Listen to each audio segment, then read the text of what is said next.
The Nintendo 64. Despite the console lagging behind the PlayStation 1 at the time, they were surprisingly aggressive with their marketing for most of their games. Sometimes a little too aggressive. How much will it cost to keep this from your mother? Since most of us are familiar with their first-party game commercials, I'd like to focus on 5 of my favorite and underrated third-party commercials. So let's begin. 5 underrated N64 commercials. Number 5. Bomberman 64. So, what was the best way to promote this game? Simple.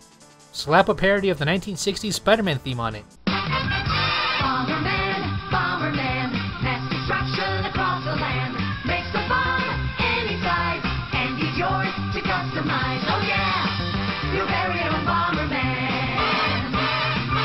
I love how this commercial got everything spot on by recycling a classic jingle and making it its own thing.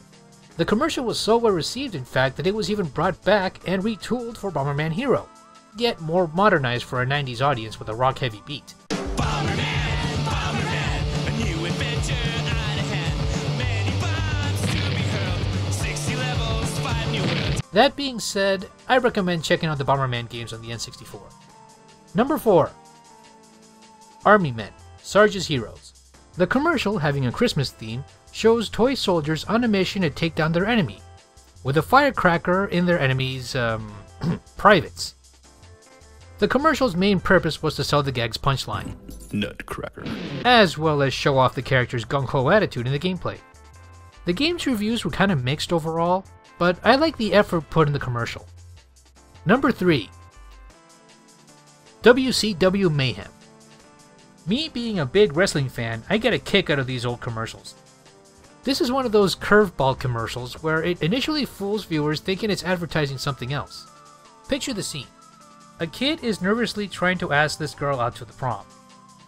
Then this happens. From out of nowhere, Goldberg and Sting are brawling in the middle of the streets, mainly to promote how in-game wrestling matches don't necessarily have to end in the ring. The game is okay, though personally I recommend Revenge and No Mercy. They're better titles. Check them out. That was so rude! Number 2. Glover. For lack of a better term, the commercial was downright balls to the wall in its marketing by poking fun at other titles like Final Fantasy, Tomb Raider, and Duke Nukem. To save the world single-handedly. Despite the fact that the game is nothing more than a puzzle platform. In hindsight, it would have made a lot more sense if they made fun of Mario and Sonic instead, but I guess they didn't have the to do so.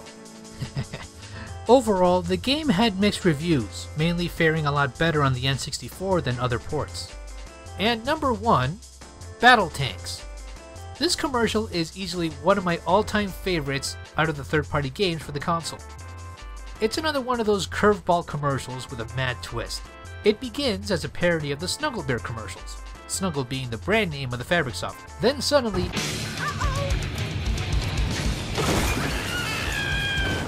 a massive tank shows up from out of nowhere to destroy everything in its path, including the teddy bear.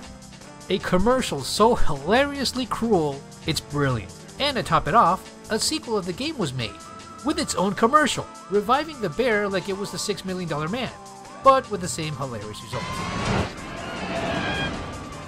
Were there any other commercials I missed? Leave them in the comments below. This has been Hadouken Dude. Thanks for watching. Until next time.